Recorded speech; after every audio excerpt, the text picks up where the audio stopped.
How do you become the kind of leader who communicates with clarity, who can cut through the noise, can capture attention, and actually move people to action?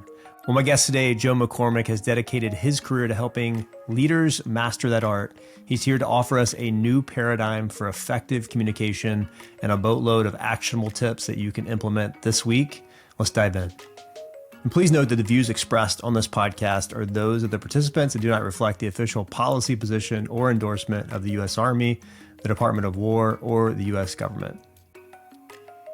Well, hello, my friend, and welcome to another episode of the Intentional Leader Podcast, a place to be refreshed and encouraged as you lead yourself, your family, and your team. I'm Cal, and my guest today is someone that I've admired from afar for a while, and I'm really grateful to have him share his insights with us today. Joe McCormack is the founder of the Brief Lab. He's the author of Brief, Noise, and his newest book, Quiet Works. I have his trilogy here. You can see just a incredible collection of books.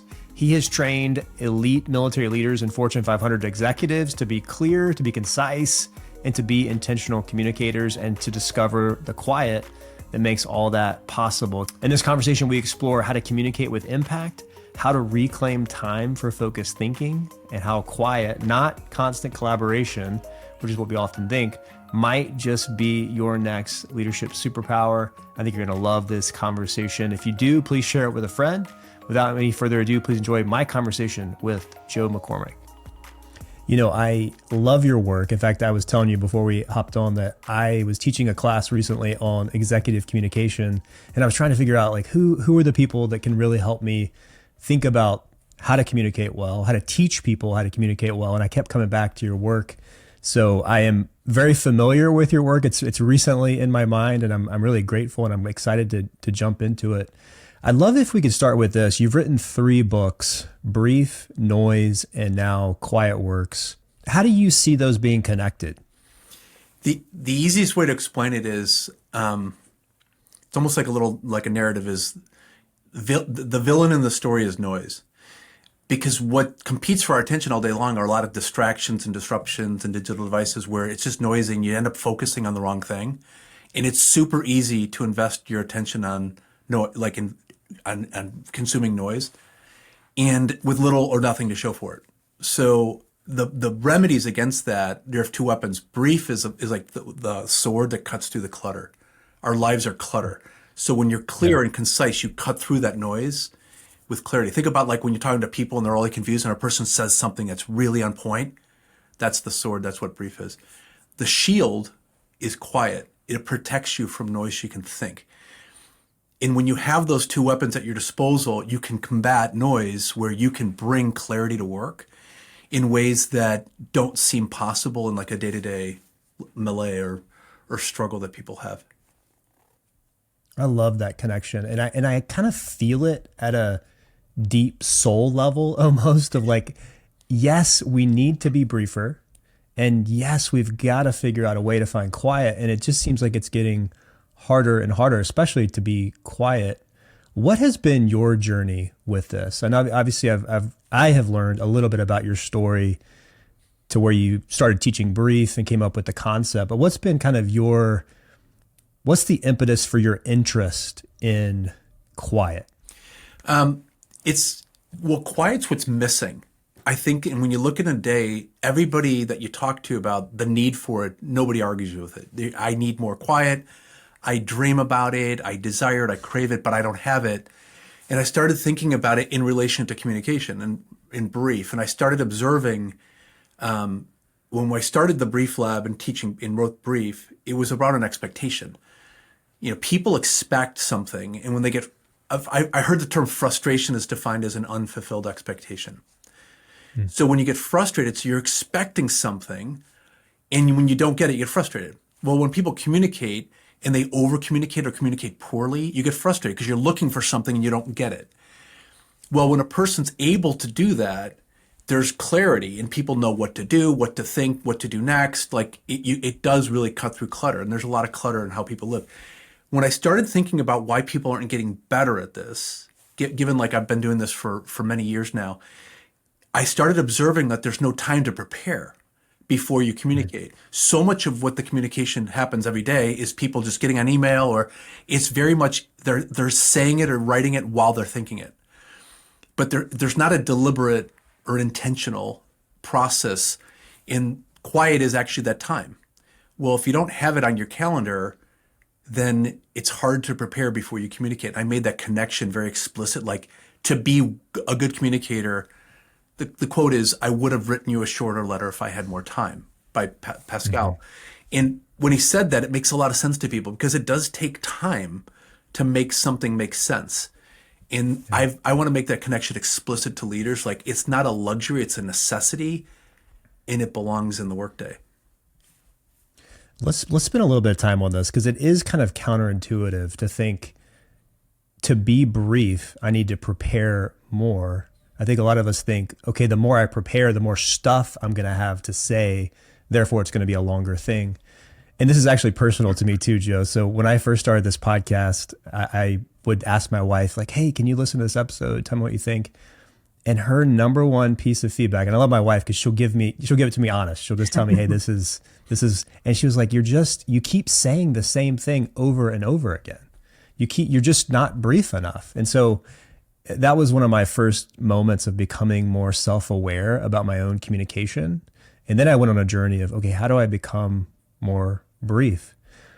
What are the reasons that we are not brief? What are the primary ways? What are the things that keep us from being able to be concise in our communication? There's a number of different things. It's not just one thing. Some people have a struggle because they're extroverts. Some people are really smart and they have a lot of knowledge that they want to disseminate.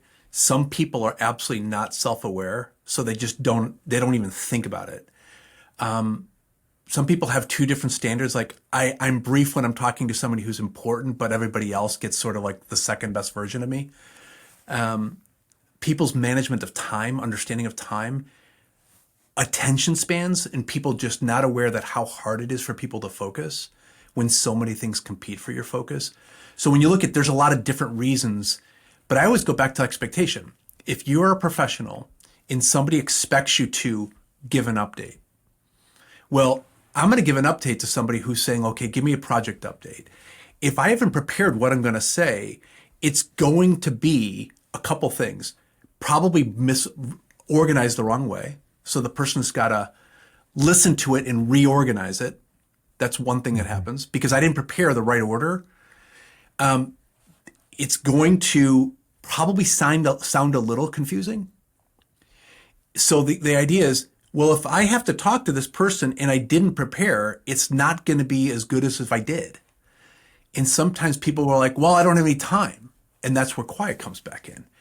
And we have to change the habit of preparation to give person on the receiving end less.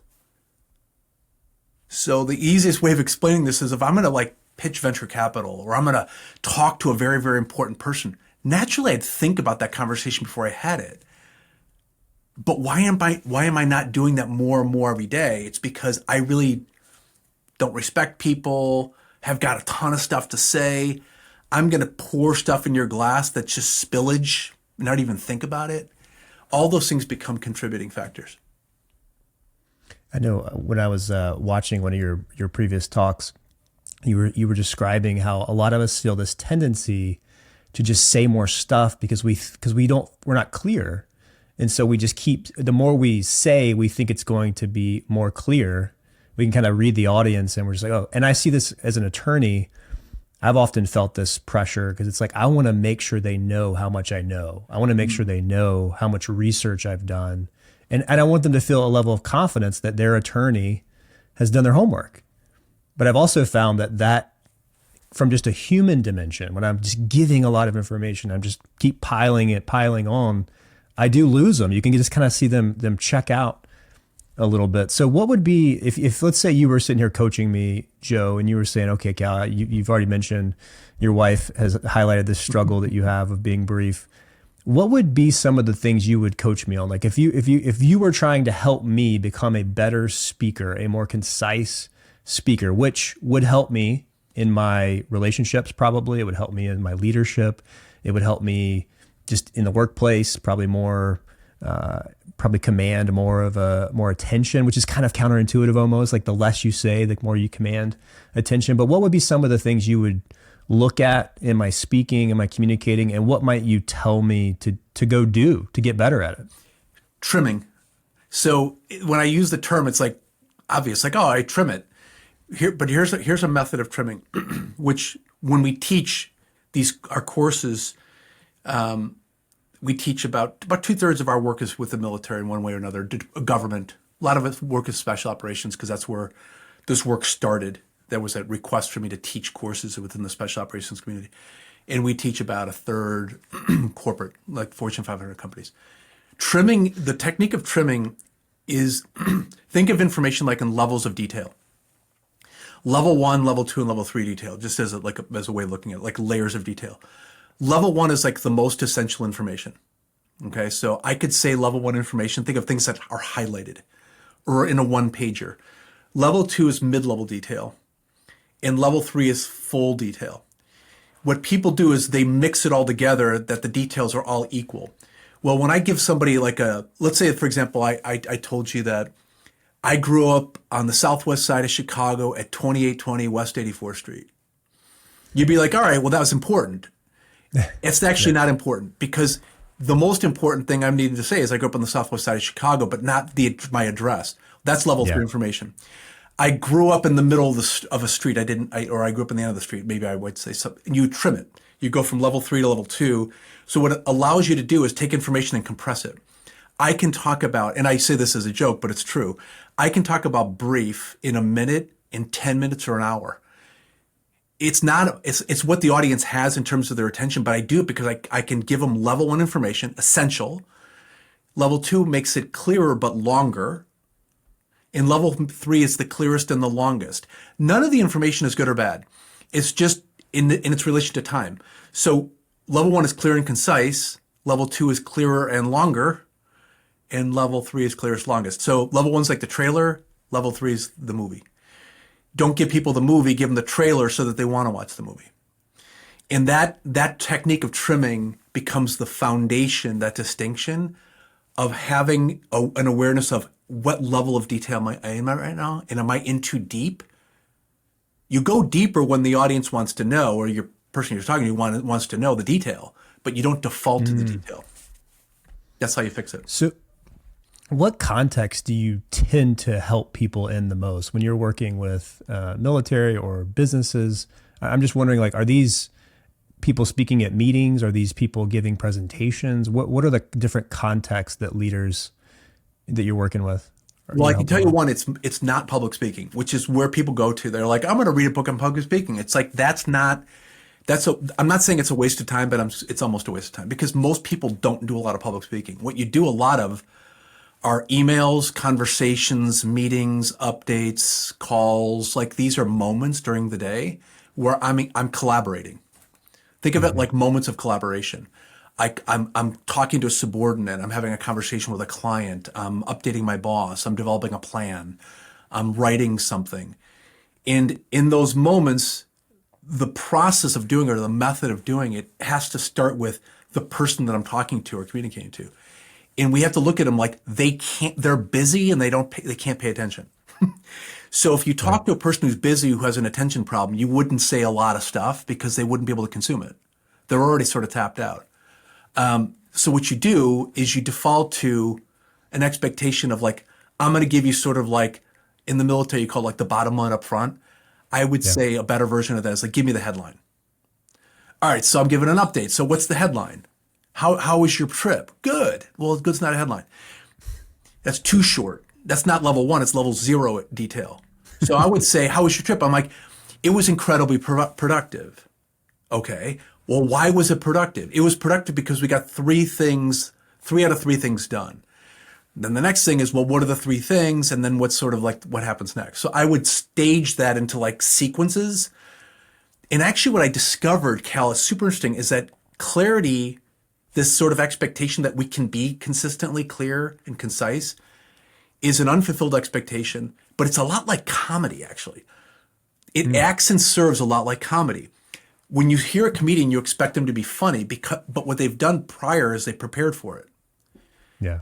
And comedians have sequences. Sequences become very, very important. What's the order of the information? People give information in mixed orders, and the brain has got to reassemble it. And when it has to do that, it thinks that you're confusing. You're smart, but they actually think that you're confusing. And it's like a comedian, like, you're funny, but it took you too long to get to the punchline, so you're not funny anymore. So length actually and sequence has a lot to do with it. That's fascinating. So do you coach people to, even what you just described there of, hey, how was your weekend? Do you coach people to prepare for those types of meetings? So like okay. Absolutely. So I'm actually thinking before I go in on Monday, like, hey, people are going to ask me how my weekend was. My boss is going to ask me how my weekend was. I'm actually thinking in advance about what I'm going to say. Yes. 100%. Because if you don't, you know that they're going to ask. I mean, you've got a meeting. What's the meeting about? What are we going to cover? I'm making a recommendation. What's the recommendation? Why am I making it? Like, you know these things are happening. So if I can use my quiet, I'll give you an example like how you use quiet. Video conferences. All right. So I have a newsletter on LinkedIn called Just Saying. It's the same title as my podcast, but they alternate weeks. And one of them is called Showing Up Late and Unprepared. So the way people do it is they show up to a video conference and they show up right on time. What I would tell them is, no, don't show up late or on time. Show up 3 minutes early. And then mute the mic, mute the camera, take out a piece of paper, and I use these little mind maps, and I'm like, prepare what you're going to say. Not a script, but like, what are the things that you're going to say in your part? And then think it through. What's my outcome? What am I trying to achieve? What was the last time we talked? Just prepare it. And then when it comes like, all right, so how you doing? You're like, oh, I'm doing great, whatever. How was your trip? You're like, it was incredibly productive. Give me the headline. And then the person's like, why did you say that? They don't say it out loud, but they think it. You kind of almost, you're speaking into their listening. Like if I said that, then they would say, like if you tell a joke, you're like, 3 guys go into a bar. Nobody's going to say, oh, okay. They're going to be like, well, what happened? So you speak that way because the person's going to ask another question, then you give them some more, and then you end. And what you're describing, is that a consistent format that you recommend people have? Kind of like always have in mind your headline and then kind of your so what, and then and what, I guess if that is a consistent framework, how do you articulate that? You're thinking of the moment. So each moment is a bit different. So if I'm having a tough conversation, it's one thing. I'm having an update, it's another one. I'm doing a one-on-one with my employee. I've got to meet. You figure out the moment, and then you figure out, okay, well, what needs to be communicated? What talking points, things that need to be said? And I'm ready for them. You're not memorizing things, but you're just ready for it. So you're not sort of like fumbling for like, I'm going to give you all this stuff. And you always have to have a sense of like time. Like I don't want to be the person that just like burns a person's time. Like, you got a minute? Yeah. And then it's 10 minutes. I would say like, okay, well, do you have 5 minutes? And the person like, yeah, I have 5 minutes. And then try to do it in 3. Yeah. Or 4. And it's a bit of time management. Attention management is another way of looking at it. But it's not all the time that you have to be brief. There's moments though that you know are going to be there. And think of it like how you show up compared to somebody else. It's competitive. Like I show up to my boss and I give a clear update and somebody else comes up and gives a hot mess. Well, they're going to probably want to work with me more than the hot mess, because even though that person might be smarter, it doesn't matter. Because there's a million smart people in the world that just gives you all the information and too much, and they overwhelm you, and you don't want to work with people like that. It's hard to work with people like that. Are there any other, you've mentioned a few already, but any other benefits to being brief that you observed as you've worked with leaders? Giving people a chance to talk. I mean, it's not you don't want to be the leader with the monologue. I mean, I'll give you a story that happened to me a couple years ago. I had not seen up until that time any typical like a military briefing, but I was asked to give one. And I was in this base and I had the fortune or misfortune of being there while somebody else was giving a briefing before I was going to give mine. Two totally different group of soldiers. And this person talked for an hour and 15 minutes. And I'm watching it like, I've never been in the military, but I'm watching this thing and I'm like, this is crazy. Like, this is a captive audience. There's 150 people in this room. This guy's going on for an hour and 15 minutes. And at the end of it, I just observed the whole thing. I was taking notes and I'm like, this is absolutely fascinating. And I'm like, he didn't know that I was going next. But when he left, I saw something happen. It was super interesting. He turned to the person that he came with, like his handler or his aide or whatever, and he asked him a question. I couldn't hear it because he was too far away, and I knew what the question was. He asked, "How did I do?" And I knew exactly what his aide said. He's like, "Sir, you crushed it." And I looked at it and I said, "No, you didn't crush it. You crushed them." But people do it all the time. So when I compare two leaders, and that's one leader who's too busy, doesn't have to be quiet, and then another one shows up who says, "I know I got an hour, but I want to do this in 15 minutes," and is prepared. I want to work for the second guy, not the first guy. And that is, in essence, how communication contributes to leadership. Give people what they're looking for. They're looking for better and less. And then when you stop, they say something. Like, I got a question, and you're like, I want to hear your question. Nobody wants to ask a question after an hour and 15 minutes. Yeah. Nobody. Wow. Nobody. That's it. I mean, it's simple, and when you put it into practice, in entertainment, they say give the audience what they like, leave them wanting more. Yeah. We do the opposite. We leave them wanting less. Like, I can't do this anymore. Like, I can't 75 pages of whatever. And it's like, it's a hot mess. I was talking to somebody who works at a consulting company this morning, and she was saying, my brother-in-law's on a meeting, was 3 hours long. It's like, what? It's like, it's not funny, but it's funny. It's like, that's how people live their lives. And it's like, that's not how I think people should, be, but that's what they do. I love that. I love that answer because it's so simple of, hey, we want to be around leaders who don't take up all the oxygen. We want to be around leaders who actually have the space and the quiet to ask questions and to hear from other people.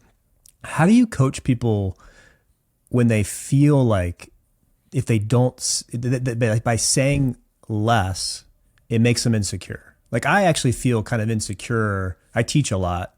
And one of my fears, which is probably not a good fear, is that I feel like if I end early, it'll look like I'm unprofessional. I remember someone actually saying that when I first started teaching.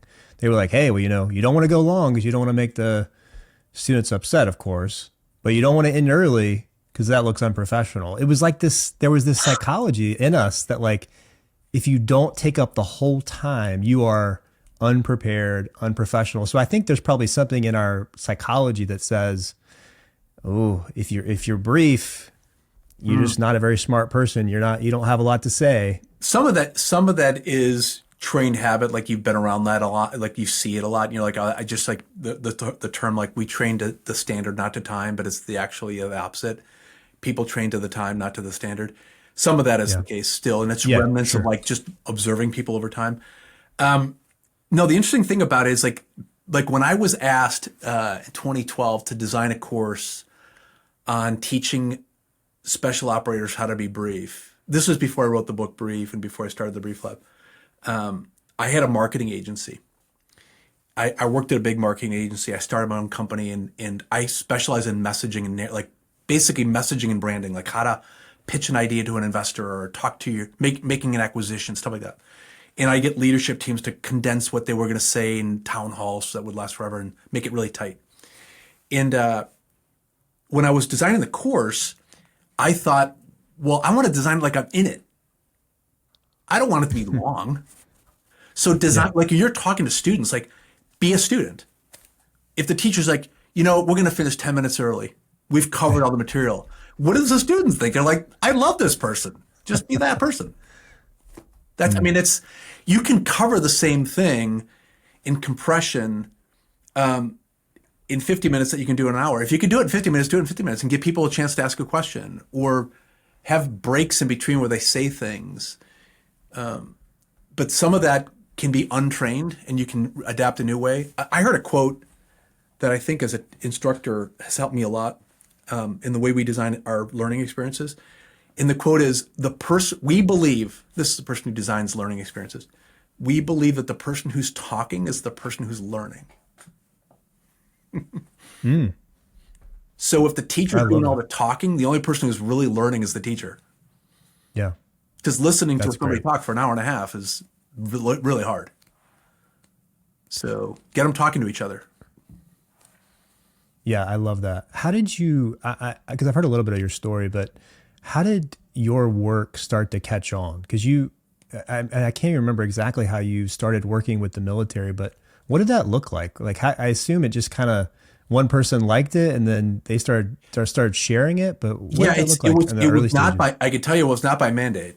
It was by choice, and they kept on asking, and I'm humbled that they had asked again and again. To this day, I'm humbled by it.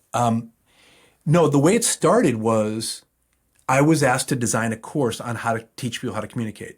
It was like executive communication is a generic term to some extent, but my expertise was in like, I work with investors and dealers and customers. So I did a lot of messaging around like how to make it like media. And so I was really good at like giving people like the pitch, like making it tight.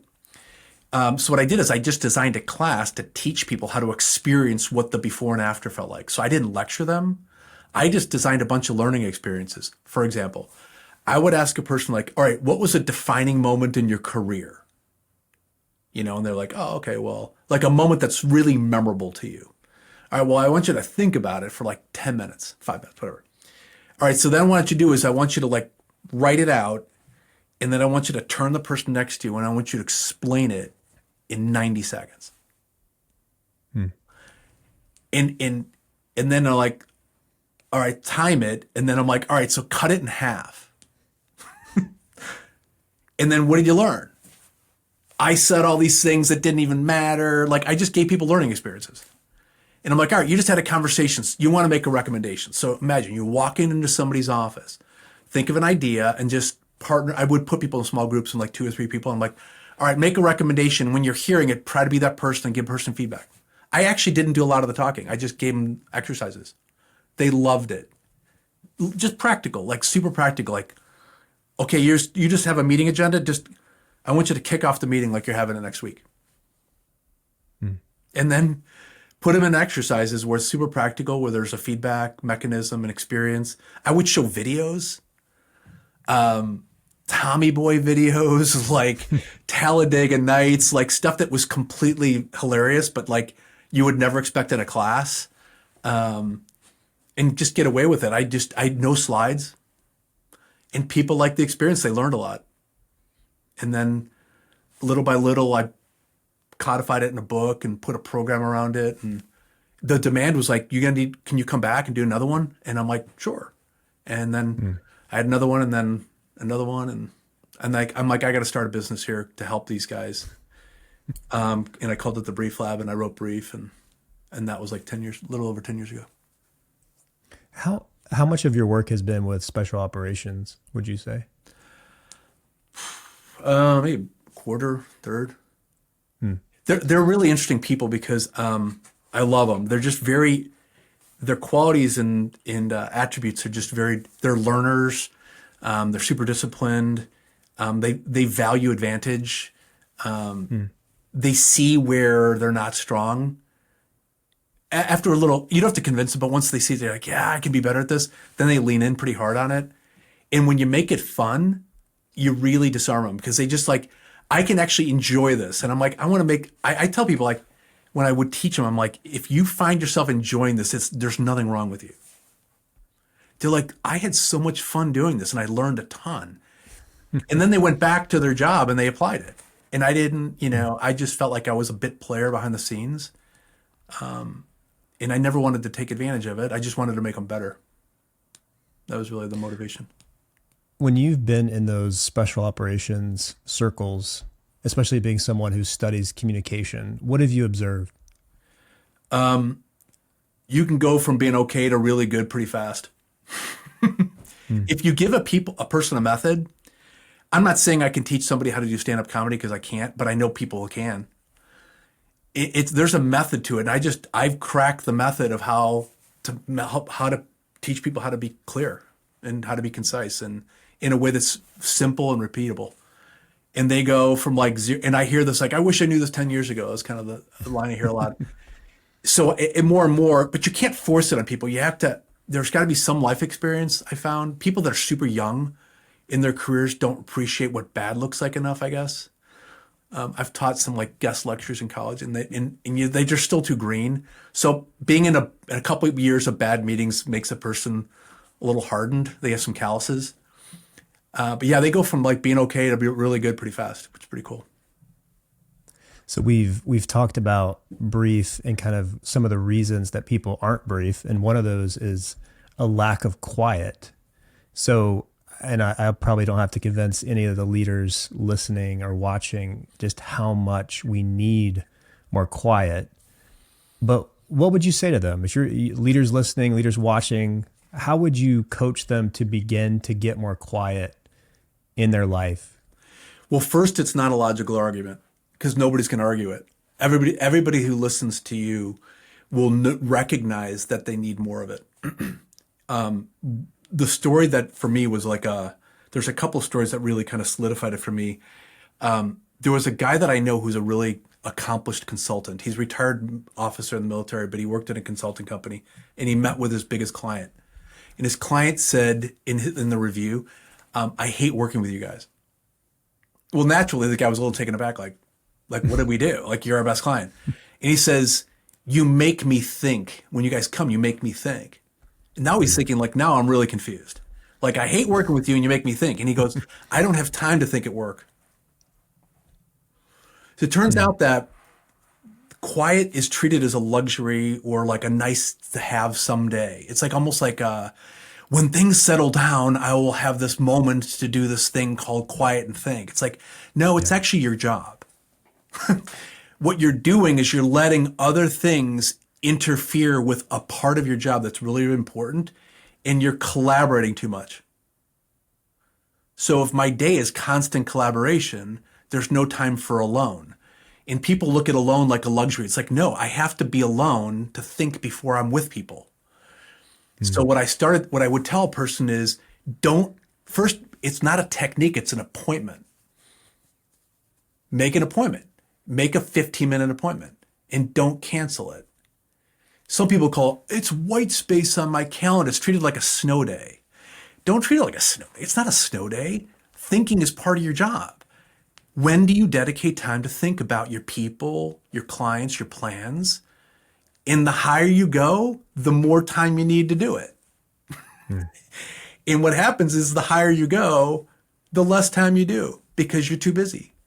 And people wear this badge of busyness, like I'm busy, busy, busy. It's just, yeah, I am too. And so is the world. But we live in a world that schedules run the world.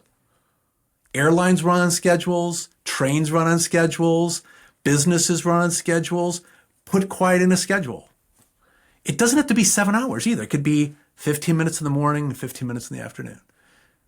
And then don't cancel it. And if you do, ask, why did I cancel it? And then link it to communication. Don't link it to like, I'm just going to sit there and like stare out the window. It's like, no, I'm going to be thinking about the meeting that I'm going to be going to in an hour, or I'm going to think about a plan that I need to propose. Like link quiet to communication. And then what that'll do is it'll make it very, very relevant. Like I'm connecting these two. And let yourself experience the time of quiet as a little bit initially it's a little uncomfortable. It's a little uncomfortable. Yes. A little. Yeah. Not crazy, but a little bit. Well, it's kind of like a muscle, I feel like. It's like one of those things, if you haven't done a lot of quiet, it's going to be really hard. Yep. Or it's going to be hard at first, but the more you start to practice it, I've noticed that with prayer, meditation, any kind of just, especially in the world we live in with cell phones, and just, it takes a little while for my mind to adjust.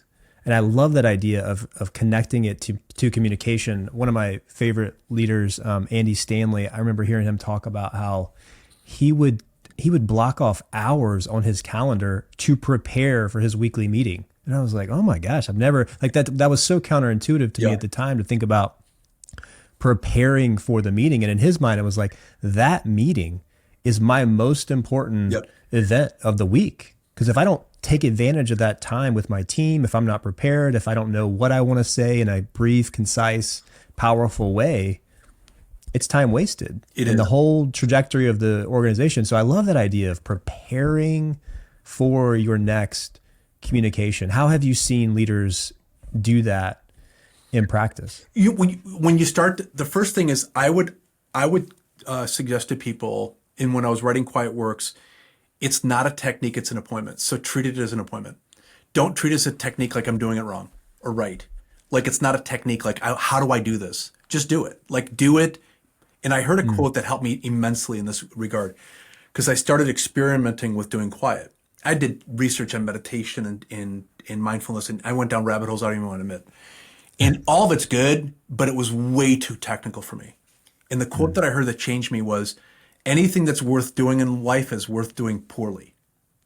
So it means that don't give yourself a grade. Do quiet and you don't get an A or an F. You just do it. Because if it's worth doing, it's worth doing poorly. The more you do it, you'll naturally get better at it. But you don't want to, you don't want to worry about doing it well. So when you start to do it, what you start to realize is it's what's missing in the workday. It's what's missing. I didn't do it, and now I carry like things like these egg timers. Like I put this on I'm like, all right, I got a minute. After that call, I'm going to think in quiet, what do we talk about? What are the next steps? What are the action items? Just 1 minute. I'm too busy to have a minute. I leave this as a reminder on my desk of how much I lie to myself about the fact that I don't have quiet during my day. I do. I've got time all day long.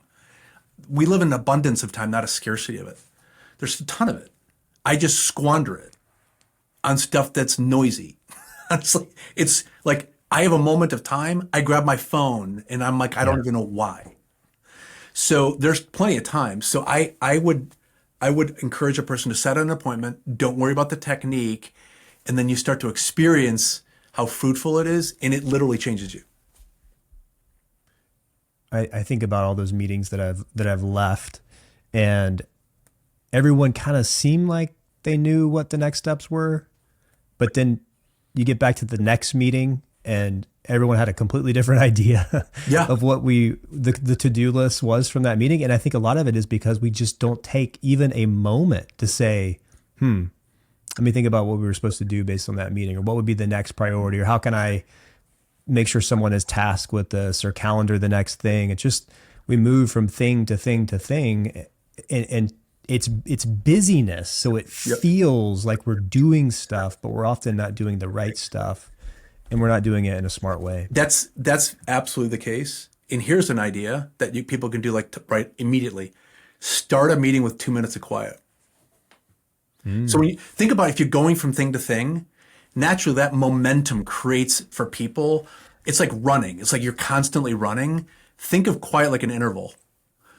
So I'll start a meeting and I'll go, okay, let's just take 2 minutes of quiet and let's think about what we want to accomplish in the meeting that we have, what we want to say and what we want to get out of it. All right, I'm going to keep clock. Let's start 2 minutes starts now. And nobody talks. Now, on the first time you do it, it feels like, but after we start all of our meetings in my company with quiet. And I've had 3- and 4-star generals start their staff meetings this way. And nobody complains that it's a bad way of starting. Why? Because there's remnants in what I just talked about when I'm running late from the last meeting. I haven't even thought about it. And nobody's done the read ahead. Give everybody 2 minutes of quiet. It's beautiful. It's absolutely simple. It's 2 minutes. It's like easy. That's it. You just put it or another way of doing it is in the middle of the meeting. I'm going to show you some slides. Let's take 2 minutes to read the slides before we talk about them. The slides come up and you're like, and people are talking, you're like, I haven't even read the slides. Just like, let's take a minute to read the slide. It's just these little moments become like, now you experience quiet as a way of slowing down. And when you do that, you experience its power, and it's really a little bit here, a little bit there goes a long way. So I'm not talking about like 7 hours of quiet. I'm just talking about 15 minutes here, 2 minutes there, afternoon appointment there. Every day though. And it does make a huge difference for the communication part. It makes people so much more intentional. Yeah, you're talking about a complete shift in how in our paradigm, because we're just so used to this way of being. It makes me think of, is it Jeff Bezos who would have his folks, write a memo before meetings, and then they would just spend the first part of the meetings reading the memo, and yeah, but these are totally different than most of us experience in the workplace. Yeah. What I do mean, you, they're go ahead. Yeah. they're paradigm shifts. I mean, you can't keep on working the way we work because it doesn't work. Thinking is part of work. I have to think before I communicate. Collaboration done well requires preparation. You can't collaborate well without preparation. I can teach people brief all day long. It doesn't matter unless a person it's like anything that you do, there's a deliberate process in developing it. Product development, deployment, I mean, anything there is, there's a process. Imagine if a person deployed and they didn't plan toward it. Or they did an acquisition, they didn't think about all the things that needed to be done. There's thinking that goes in it. Communication is the same thing. So when you put it on the calendar, a little bit goes a long way. And one of the things that I would suggest to people is finding a place to do it. It's actually more difficult than the where. I mean, the when is where do you do it? So my line is you can't close a door if you don't have one. So if you don't have an office or a door to close, find a place that you can go that nobody can find you. Maybe it's a conference room that's abandoned, or there's cubicles, or maybe it's I get to work and I stay in my car for 10 minutes before I go into the office. Have places to go that you associate with quiet that allow you to be quiet. And then that gives a person a time and a place to do it, where there's maybe some boundaries. That's very difficult for people, and I'm trying to solve that in a different paradigm. With thequietworkplace.com, we're building some models of doing that. They're literally environments that are designed for that kind of work that we opened the first one in Southern Pines, North Carolina. And it's a learning environment where we have a place for people to be alone in quiet spaces that's separate from co-working spaces. And we teach them how to collaborate and how to concentrate, but we separate the spaces and we put them in that environment. And we had our first group, because we just opened it a couple months ago, come in. And we had them come with serious problems, like very big problem sets. And we taught them brief and quiet principles, and we let them into the environment for three days. And they had time to think and time to talk, but separate. So part of it's an environmental problem. What do you say? This is perfect, because what do you say to the leader who's listening and saying, "Hey, Joe, I thought collaboration and brainstorming was a good thing." How does that fit? It is. You just do too much of it. It's chaotic. If you look at the inconsistencies of it, you'll never create a lot of innovation through constant collaboration. It's too disruptive. It's the timing. People hit each other at the wrong moment. While I'm thinking, you're talking. And when I'm talking, you're thinking. It's like that collaboration doesn't, because I've got to do both. I would tell people, this is one thing I would tell people, if you've got a team, give them one day a month as a quiet work day. They could work from home, maybe half a day, and say, I want you to do quiet work at least once a month. I want to know how much quiet you're doing during the week. If you've got a job where you've got a lot of thinking to do, how much time are you allotting toward it? If the answer is not enough, you come to the conclusion that one of my clients did when they said this. It was the head of innovation for a big financial company. And when I explained him quiet in this program, he's like, my team's answers aren't good enough. This person was responsible for innovation for the whole company, Fortune 100 company, huge company. And he goes, it's not because they're not smart enough. It's because they're not thinking about the problem long enough. You got to think about the problem, the issues that you're trying to resolve more. And that's a factor of time. So I would tell people, give your team like, okay, once a month, there's 21 days in a month. I'm going to give you a half a day to do quiet work. And we'll just say, I'm doing quiet work on Tuesday afternoon. And let them do it alone, and give them the time to do it in if possible, a place. It will never be a waste of time. I'm telling you, it's never a waste of time. People treat it like, oh, nice someday. It's like, no, now, today, because otherwise today will be noisy and tomorrow will be worse, and the next day, and you get caught in this like hamster wheel and you can't get off of it.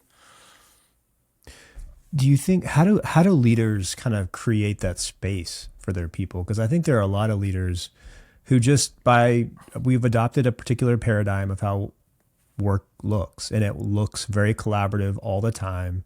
And many of us just kind of have baked into our mindset that if I walk by your office and you're just in your chair looking up at the sky, that doesn't look like work to me. That looks like it doesn't. So part of that's environmental. So if you're doing quiet at work inside a collaboration, it looks like you're being lazy. That's a problem of the environment, not the person.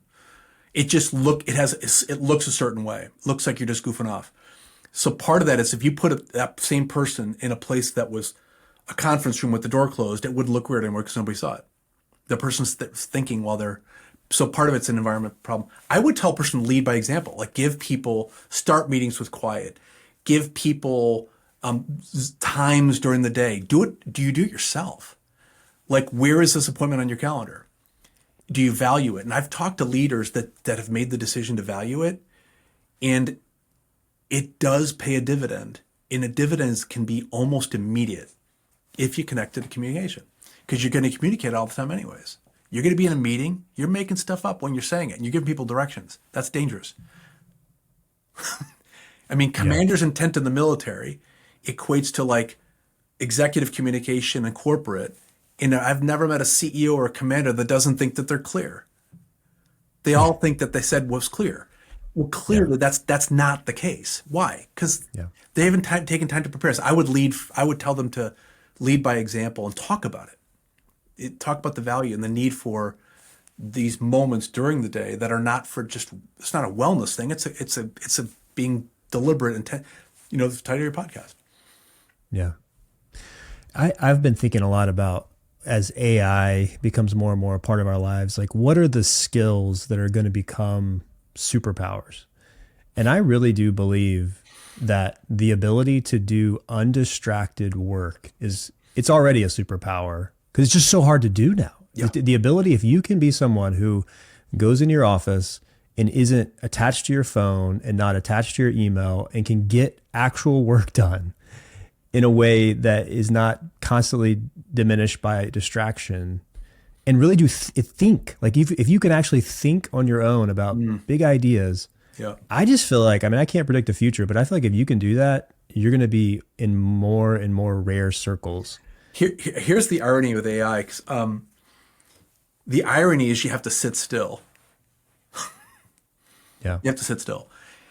And when you're working with generative AI, I equate it to you're running around during the day doing stuff, whatever, and then you got this thing called AI that's incredible, right? It will make you faster and smarter than you are without it, right?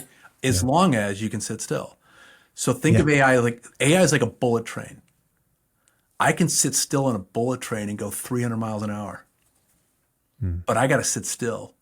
I sat today and I developed a model with it for a half hour at lunch. I just went and grabbed a sandwich before the podcast, and I sat there and I just had this very in-depth conversation of a model with AI. It was crazy good. It's me sitting still with this thing, asking it questions and running scenarios. I do it all the time. And it's like I sit still and quiet, and then I prepare the prompting questions for it, the query, and then I sit with it and read it and ask it another question, and I go, it's crazy. It's crazy. I'm with you. I love it. I've heard someone describe like AI or generative AI as like video games for adults, where you're like sitting there, and it's amazing the collaboration you can have, the brainstorming, testing ideas. So I bet though, and we'll kind of land the plane here, that there are people who just heard you say that you were doing quiet work with AI and are thinking, oh, okay, Joe, that just totally shifted what I was thinking. Because when I heard you say quiet work, I was thinking me very quiet at my desk with maybe like a notepad or meditating. Can you just, as we're wrapping it up here, can you clarify for people, what do you mean by quiet work? When you say, hey, go do this quiet work, what does that look like for people? Yeah, work done alone, not with another human being. And generally speaking, not with technology. The difference with AI is it's technology, but it's not collaborative with another person. It's a thing, but it's not a thing. It's not a person. We anthropomorphize it and say it's a thing because it feels like one, but it's not. It's me thinking with my thoughts and getting a response back from this device. It's really a conversation that I'm having with myself, and it's just accelerating it for me. It's not collaboration. So I define quiet work as working alone. Just you. With very limited technology. It's not no technology, but limited technology. So I generally don't think email and stuff like that because I'm talking to somebody, I'm communicating, they're interrupting, I'm now collaborating. So it's alone work with a lot of distractions. Any final tips? Because we've mentioned it a couple of times, but these phones that we have in our pockets, although can be great for ChatGPT or other things, and a great way to connect. Many of us are, if we're just honest, we're addicted to our devices. We want that little dopamine hit. Any advice on that as people are trying to do more quiet work? Okay, so and I don't mean to use it as a plug, but I actually wrote an article that appears on LinkedIn, my LinkedIn newsletter next Monday. And the title is "Your Smartphone is Not Your Friend." Stop treating it like a necessity that I have to carry it with me all the time. I had this moment when I was writing noise, and I'll just use my phone as a prop here. I said to my phone at one point, "You work for me, I don't work for you." And I put it away. The phone works for you, or do you work for it? And that shift of it's noise, I don't work for noise. It's like working for free. You know what I mean? It's like I don't work for you. And that when I did that is I put it in another room. I don't check it first thing in the morning. I don't look at it at 11 o'clock at night. I don't look at it all the time. And when I do, I try to stop because it's not good. It doesn't give me a chance to think. It's addictive. It's designed that way. So that I would say the phone is not your friend. It's a device that you need to manage. And on that note, that's where quiet comes in. It gives you that time that was stolen back to you to think about family and friends and career and dreams and all these things that we need to think more about versus like, I'm going to be in a death scroll. Yeah. Ooh, that speaks to me. Well, I am so grateful for your work, Joe. It's so cool to now that you have this trilogy of work where you help us think about being brief, you help us think about the noise, the danger that's out there, and then you remind us of the importance of quiet. I think this is important work at all times. I think it's even more important right now, as we've talked about with technology and AI and how things are just shifting, and we're just overwhelmed with information and noise. So in the last minute here, tell folks where to connect with you, where they can, any work that you're doing that people might be interested in learning more about. Yeah, so we're there. If there's two places to go, if you go to thebrieflab.com, which is stuff about brief, the Quiet Workplace has got a bunch of stuff there about this vision of quiet work and that workplace and that's there. And I answer my own emails. So if you send a request there, I'm on LinkedIn. I've got a newsletter called Just Saying and a podcast of the same name that's every other week. They alternate. But it's been an absolute pleasure to talk to you. I think that this is a craving in society today. And, I just encourage your listeners, don't beat yourselves up. Every day, do a little bit more. Just, keep at it. Keep at it. Don't give up.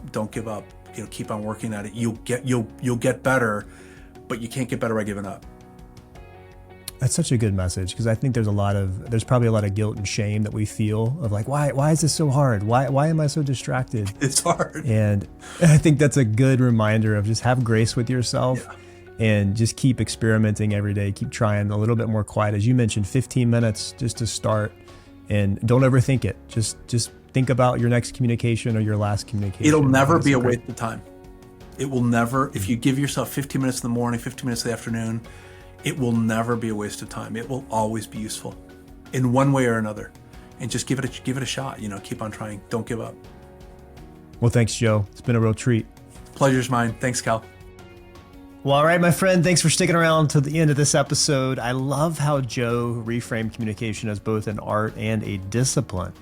Here are just a few takeaways that you can take with you today. Prepare to be brief. As Joe said, being brief requires more preparation, not less. So before your next meeting or your email, take just 3 minutes of quiet to think through your main headline. What's the point that you want them to remember? I love how he takes small moments of quiet and how that makes a big difference. Also, use the levels of detail filter that he talked about. Ask yourself, am I giving level 1, which is just the headline? Am I giving level 2, supporting detail? Or am I getting down to that level 3, the full movie? Most situations only need the headline, the trailer, so just think through that. Also, add quiet to your calendar. Don't treat quiet as a luxury, especially as a leader. Treat it as an appointment. Even 15 minutes in the morning or afternoon can transform how you think, lead, and communicate. I think this is especially true before or after meetings. I love how he attached it to thinking about communication. Also, start your meetings with 2 minutes of silence. Give your team a chance to think before you collaborate. As Joe put it, thinking is a big part of your job. And I think people probably really appreciate it when you give them a moment to catch their breath before they jump into the meeting. Also, reclaim your attention from your phone. Joe's line hit me hard that your phone works for you. You don't work for your phone. And that's worth remembering every day. So if this conversation resonated with you, I highly recommend check out Joe's work at thebrieflab.com. Follow his Just Saying newsletter and podcast. You can also connect with him on LinkedIn. Also, I really love this trio of books, and I highly recommend all of Joe's books. I think it's just a great way to think about communication in a holistic way. So thanks for being here today. I hope you go and have a wonderful week leading yourself, leading your team, leading your family, remembering that life is short. So let's go make it count.